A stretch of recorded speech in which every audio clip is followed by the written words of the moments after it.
গোটা জিরে, শুকনো লঙ্কা, তেজপাতা, এবার দিয়েছি পেঁয়াজ,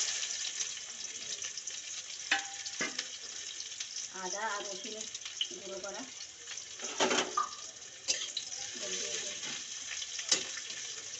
দিয়ে দিচ্ছি টমেটো কুচি, জিরের গুঁড়ো, মিট মশলা,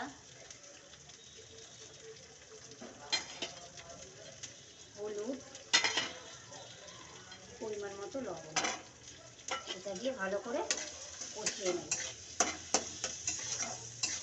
লঙ্কার গুঁড়ো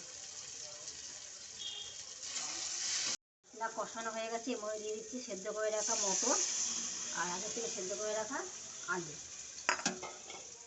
এর মধ্যে দিয়ে দেবো হলুদ আর লবণ,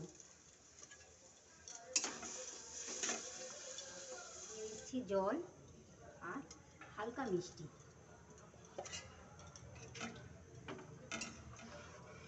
ঘুগনি রেডি হয়ে গেছে, এর মধ্যে দিয়ে দেবো আগে থেকে ভেজে রাখা চাটুতে মৌরি আর জিরে গুঁড়ো করা।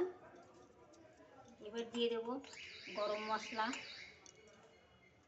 তারপরে দিয়ে দেবো কাঁচা পেঁয়াজ কুচি, এবার সব শেষে দিয়ে দেবো টক জল। এটা দিয়ে নাড়িয়ে চাড়িয়ে নামিয়ে নেব।